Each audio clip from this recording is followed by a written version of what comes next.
Are we about to see stock market uncertainty? And what does Wall Street know that many of us don't? In today's video, we take a look at this chart and really break down what's going on when it comes to under the hood volatility into the biggest earnings season kickoff of 2025, and why hedges such as the US dollar could be needing to be looked at even more closely. We also have correlation across the board, and of course, one big thing, which is a sell-off into an earnings event. Are we about to see a big Wall Street change in terms of flows? Join us today as we cover stocks, commodities, and cryptos and break down everything we need to know as investors and traders together. See you soon, guys. This one is not to be missed. Well, welcome back everybody to The Daily Show. My name's Tom, and in today's video, we'll be breaking down everything that we need to know right now about the macro, the data flows, and of course, what exactly is happening into this big next 24 hours as we start to see some of the biggest tech stocks show us their earnings. Let's kick things off with Nautilus Research, and they've got a pretty cool stat around VIX, which of course, if you don't know, is the volatility market, and it does seem like we've had a bit of a calm before the potential storm. Now, the data stats down below don't look that interesting in terms of the overall losses, but what it does show when you look at the actual charts up above is that we either go usually into a pit, which is a pullback in time, or a small decline over just the volatility stat itself. And when we stack it with some other evidence later on in today's video, it may become clear why this needs to be paid attention to.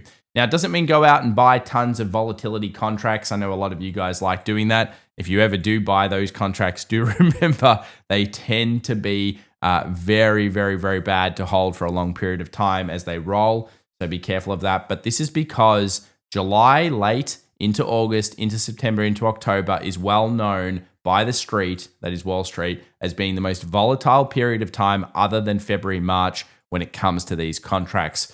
So why does this matter? Well, if you're looking at the macro side, a lot of people think this market's overvalued. Whether it's the Warren Buffett indicator here, which is showing really high levels, or some of course, the leverage we'll look at later, it's clear that this has been one of the fastest V-shaped recoveries ever. And not only that, it's been one of the most hated by short sellers. So have we seen a change in the price action? We'll look at that later on in terms of have we seen a little bit of defensive move. But I would suggest and think that the next 48 hours to maybe even the next 3 to 4 trading sessions, we're going to see something fairly large. So then the question becomes, are we safe to buy the dip? Well, there are some good signs. Firstly, options are going crazy. People are absolutely going ballistic. But when we take a look at it, we don't have it everywhere. It seems to be concentrated into certain stocks. Hood, Coin, PLTR, and some of these others tend to be the most popular. But it's when we break down the stats together that there's a potential worry. In second-term post-election years from the 1950s to current, we tend to have really poor returns in August. And although this doesn't mean it's necessarily absolutely going to go down, when you bring this in with that VIX stat, it does start to break down some extra reads. And it also comes to point of whether it's going to be us, the retail traders, that suffer. Do remember, Wall Street is behind. They didn't buy enough during the tariff on, tariff off again kind of concept of what we saw in April and May. And this means that retail is kind of doing the same thing that they did to the market back in 2020. Now, how did that end? Well, it rallied up huge. Everyone hated the V-shaped rally that wasn't involved. And then we ended up seeing actually a pretty decent decline of around 8 to 10%, followed by, of course, an epic rally after that. So the street did eventually get in. They did pull the rug, but they didn't get it back down to lows again. So it was basically a dip buying opportunity. Now, if you look at cyclical bull markets, it does make sense why that could still be the case. I've been looking at this chart for a long time, and as you guys know, I'm a huge curve fitter when it comes to making sure that we're following a very similar path. Are we in some type of epic super bubble, similar to where we were during the dot-com kind of boom, or are we following a normal recovery, similar to what we are right now based on 2022? Now, if you look at a larger cyclical kind of concept, it's pretty clear to me that we are in some form of AI bubble. However, at this point, from a 2022 low to currently where we're trading at, we seem to be following the normal path. And it's really what happens over the next, I would say, probably 6 to 12 months that will become more interesting, because that's when you start to get to the end of a lot of these shorter term bull runs. And we've already passed the median length.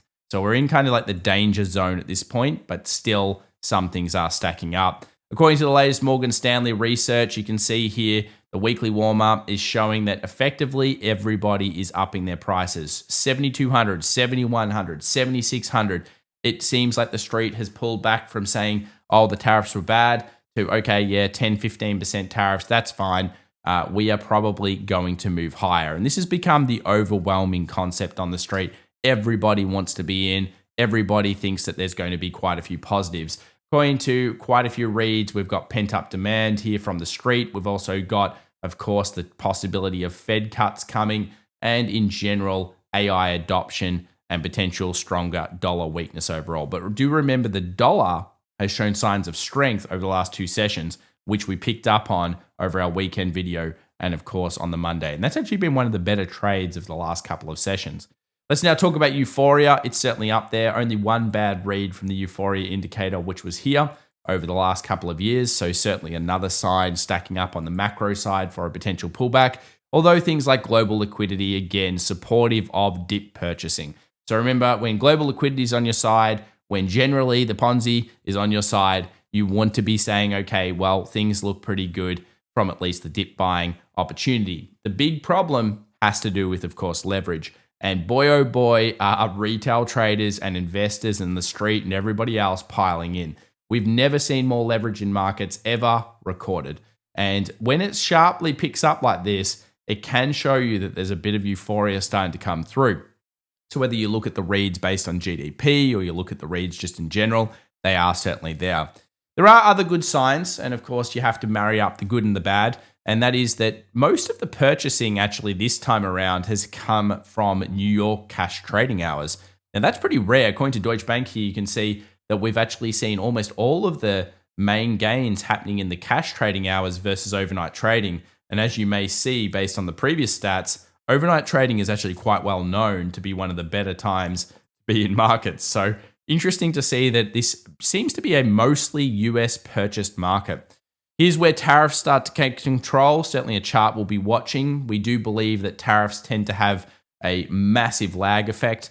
So that can be anywhere upwards of 4 months to even 12 months, and in some cases, even 2 years to 18 months. And the reason why this happens is because, of course, people expected tariffs to occur and we got a lot of front loading. Notice here the latest change from US imported goods. Take a look at that spike up. Wow, what a big buy. And then, of course, a massive decline. So what this is going to show is that we have a huge amount of inventory. Everybody's buying based on, of course, what we've already had in stock. When that runs out, what is going to happen? Will the American consumer, 1/3 of the US economy in terms of growth, will that actually weaken? We do have reads on this channel to try to show that in price action before the news will get hold of it. We'll share that if we start to see weakness in it. Currently, we haven't just yet. It looks like inventory is holding for now. Weekly crypto asset flows, as we mentioned, crypto just hit a monster inflow. We've already seen 2025 inflows bigger than 2024. Ethereum had its second largest week after its first largest week, but we did get dark pool clusters all over the peak, which happened at around the price of $39.50, just before 4K, which is obviously a big technical target. So does this make sense then for a little bit of a dip, a little bit of a pullback? Yes, it takes a bit of a breather. It's very normal for markets to do this, but still the trend is up. So of course it just looks like it's having a chill. Now there was a trade that seemed to have come through, and that was for UVIX, which is a 2 times long VIX futures ETF. And that actually dropped the position. Well, we have to assume maybe it's a new entry. Who knows what this is? But a couple of big dark pools came in just at the peak of the last 24 hours. And obviously, if we then see larger moves and the VIX start to spike up again, that could actually show that maybe the street's starting to enter some volatility plays. We're going to track a lot of these. We'll see if we can find anything else. It's not really enough to go off. So as we do know, sideways action tends to be the kind of main game that we run around this period of time. And you'll note here that we have kind of a really sidewaysy kind of market. Effectively, this is a point where you would look at the markets, you would say, okay, do I want to still be in them fundamentally? Do I want to be out of them fundamentally? Do I want to take the risk? And you would usually say, well, the good news is that markets are predominantly optimistic and they do go up. But in terms of having powder dry, sometimes you get during even just a 5% a garden variety, 5%, 5 to 8% pullback, you can get some pretty good buys on tech if that does happen. Of course, if the market drops 5, tech probably drops 10 in certain stocks. So there's always another opportunity. Speaking of opportunities, we talked about commodities. They're still cheap versus the gold price, and we've seen a big pickup in the last couple of weeks. And we've talked about that in our private community as well as here on the live shows and the daily shows. And it looks like metals are a pseudo AI play, but they do tend to hold a little bit better sometimes during sell-offs as we see gamma stocks fall first. Now, will we see a sell-off? Meta, Microsoft, Robinhood, next 24 hours. Then 48 hours, Apple, Amazon, Coinbase. And I'm predominantly looking actually not just at the big stocks, but it's actually these two I'm really focused in on. Remember, this is where the hype is right now. So if we see them drop, which they have been into earnings, then that can be a very interesting point. Now, if they drop more, and of course we see them really start to sell off, that can trigger rotation. And while I don't expect, a cataclysm here on the markets for now, as the fundamentals seem to be holding up with AI kind of cutting costs, we are, of course, paying a lot of attention to this. And the next 24, 48 hours will be up with updates with all of the latest information. So make sure to sub for that.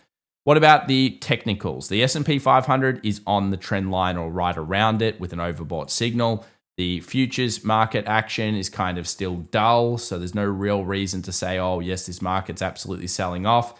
I think that some people, in terms of the shorters, are going to be looking at things like 63.60. You get a close below there. Maybe you're starting to see a little bit of weakness, but it's going to be hard pressed to really drop this market heavily without seeing some dip buyer. What's probably going to more likely happen is we might drop to a level, find a buyer, make a lower high, and then possibly drop off if that's what's going to happen. Or, of course, it could just be like this, where we go sideways for a while and then we continue up. Now, remember, time is money.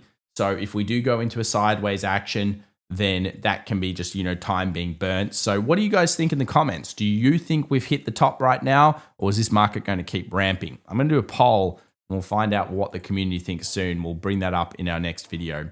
Let's now have a look at the S&P 500. Oh, that's a lot of options. They're all over the place, and that's ahead of course, earnings. So you got lots of puts and you got lots of calls. 6,400 remains the call wall. You can see it here. It's everywhere. And then if it gets through 64, 65 becomes the next level. So basically 64 plus, we go to possibly 65. Gamma, positive gamma goes in, all of those types of things. But at the moment, we're really neutral at this level. What about Tesla? You can see here that we've got 320, so we're back above in the positive gamma side. In terms of where Tesla puts seem to be, 300 is the main strike to look at for the buys. And Nvidia is continuing to struggle around the 175, 180 level, which we do know has a lot of calls on it, no matter what level you look at. We've talked about 175 quite a lot for quite some time. Let's now jump on over to the bonds market, lead indicator time. Nothing going on. They're not freaking out. So, of course, we probably shouldn't be at this stage. What about defensive plays, healthcare, utilities, all of those types of things? Again, no real signs of movement there. If we look at RSP versus SPY, you guys know I've been looking at this combo. No real pickup here of the equal weight just yet. So, of course, we're looking to see where the rotation's occurring. Not strong rotation yet, but we do know that usually when a volatility spike comes through, the VVIX does pick up. And that's exactly what happened here. The volatility of the volatility, if you can believe it, that's what we look at nowadays, has actually spiked. And that's because we've got major earnings. So that's going to happen. And you can see here when you look at just the VIX itself, it spiked up to about 15.9. So certainly some pickups here in the volatility markets. And yeah, clearly there's something going on, but it's because we've got three major events: big earnings and then non-farm payrolls, the jobs numbers in the US coming up. Now, this is not gone unnoticed when it comes to hedges. The most crowded trade at the moment in markets is short dollar. That is short the US dollar. And we've talked about how we've seen price action improve here, breaking the downward trend line, coming back down, testing it, and then rallying up. And kind of the inverse head and shoulders is becoming more and more obvious by the moment. So will non-farm payrolls or one of these events push it through? Will we then move up to somewhere around 101.60? At the moment, this has been kind of the best trade of the week. You can see, in my opinion, when we're looking at the technicals, because it's been pretty technical and it's rallied up to that important resistance. So a 99 plus close break could expose further dollar moves. So that's hurt a couple of the other trades. Gold is sitting on support. Overall, we're looking for big pennant breaks, needing a 34.50 to really get this market kind of kicked into gear. And silver, you can see here, making dojis. So 2 long leg dojis sitting right around this demand or support level. So again, waiting for that next big move, and we will update if those happen. We are a big fan of metals. Another thing, dollars up, oil's been horrible, oil starts to spike again. Take a look at this. Are we seeing a bit of a double bottom starting to form now? Well, certainly that is potential, and oil was one of the big movers of the last 24 hours. So again, we're watching very closely to see how this week kind of plays out. And the weekly closes will be important to the next couple of weeks, I think, of moves. Tesla is so neutral, guys, sitting in between these put levels at 300, 280 and 330, 350 kind of calls. So really tough there on Tesla in terms of where it's at. And coin has dropped a little bit coming into earnings, and Hood has also dropped. So you guys know I'm looking at these because they have massive left-hand sides. And what we know about massive left-hand sides, and this isn't, nothing's guaranteed, but what we know sometimes is that it can be a buy the rumor, sell the fact. So since Netflix has brought out its result, which arguably is a green, so it's a beat, it's actually been selling off. So some of the stocks that have come in really strong have done this. And when you take a look at the ones that are bringing out earnings soon, you've got other big tech stocks that come in hot. Now, you guys know I'm a big fan of the moat of Microsoft. I love the stock in general, though I have been less of a fan of it since over in here. However, that's a big gain. That is a big gain. That is a monster gain of Microsoft. So earnings coming up, it better do damn well. I'm sure it's going to have records. The question is, will it be enough for those sneaky Wall Street traders? And then, of course, semiconductors versus SPY. A pickup here in semis versus SPY. No notable signs of significant weakness yet in the markets. And I think that's important. We've got data stats. We don't have triggers just yet. What about Chinese market? Chinese market is still bullish, at least in terms of the price action. The Russell 2K is still sideways at the supply, so no changes there. Kind of been a bit boring and dull in some ways here. And the other notable I noticed over the last 24 hours was the sell here on the tech. Look at that, a little shooting star coming out. Probably not enough to go off yet, but we do have a doji, and then we're overbought. And of course, we're at the top of this little kind of ascending channel here. And then we have this nasty looking shooting star. So yeah, interesting. I don't take shooting stars as sells because they're not. I'd rather buy the bullish hammer in the direction of trend, of course. Because what have we got? Daily up, weekly up, monthly up. We're not going to want to fight that too much. But certainly, yeah, I can see why people are looking at this and saying, what do you think? Well, it's not the same as it once was, is it? Now, what about Bitcoin? Sideways. It's doing a pullback in time. The trend is still up. Of course, if markets do de-risk, probably Bitcoin will be hurt. But, I think overall it still looks pretty good. And Ethereum is still trundling around after hitting that dark pool transaction. So look, the trends still remain up, I guess, to summarize here. And the markets are still bullish. It's interesting that we're going into a volatile time. We're seeing some of these data stats play out.